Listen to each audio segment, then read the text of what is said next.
Всем большой привет, дорогие мои зрители! Сегодня я предлагаю приготовить просто невероятный пирог. Это турецкий пирог из йогурта. Здесь минимальное количество муки, даже не муки, а крахмала. Получается он невероятно нежным, воздушным, пушистым, просто как облачко. Давайте быстрее готовить. Берем 4 крупных яйца.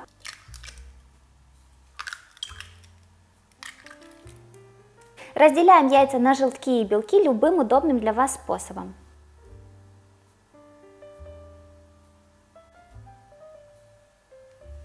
Добавляем белкам щепотку соли и взбиваем до пышной пены.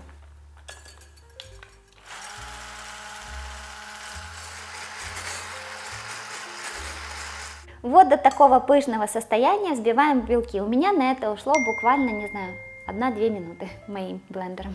К желткам добавляем 100 граммов обычного сахара, 10 граммов ванильного сахара.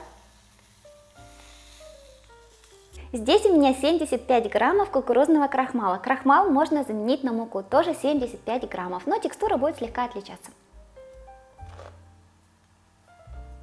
Добавляю сюда 400 граммов йогурта. Я купила 10% турецкий йогурт. Вы можете также использовать греческий йогурт. Кроме того, если хотите, для аромата можно добавить цедру лимона. Все перемешиваем до однородности.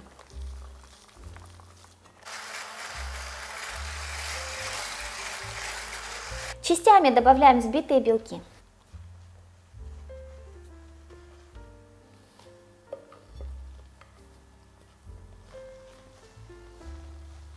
Тесто получается, как видите, просто нежнейшее, воздушное, как облачко.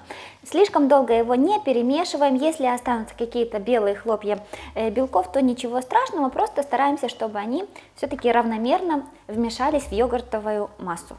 Переливаем массу в форму.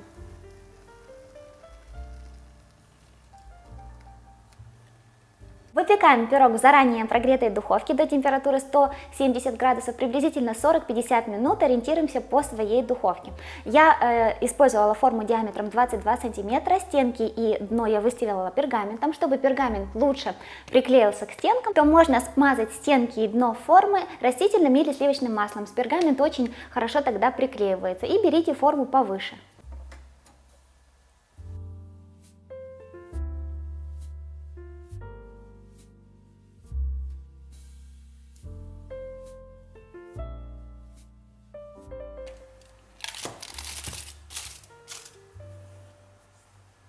Достаем пирог из духовки и даем ему немного остыть, потом будем снимать форму.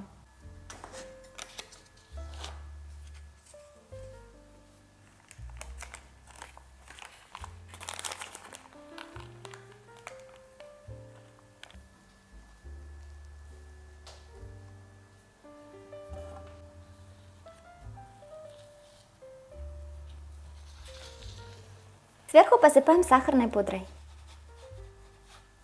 Давайте отрежем кусочек.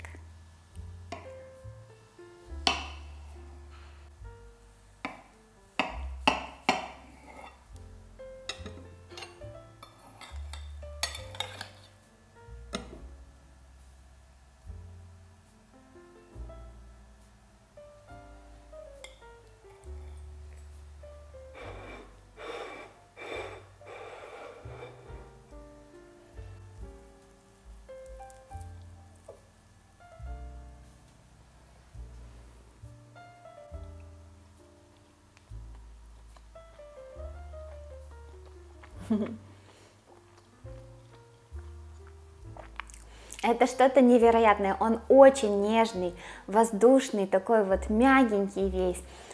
Можно есть много-много, потому что здесь одни яйца и йогурт. Получается очень полезное блюдо. Ну там немножко еще крахмала и сахара, но мы на это закрываем глаза. Добавьте еще, если у вас есть лимонную цедру, она прекрасно оттенит его вкус и получится еще лучше. У меня просто не было с собой, то есть дома не было лимона. Я надеюсь, что вам понравился этот рецепт. Выглядит он потрясающе красиво, такой нежный, воздушный, как облачко. Готовится легко и просто, получается полезный десерт.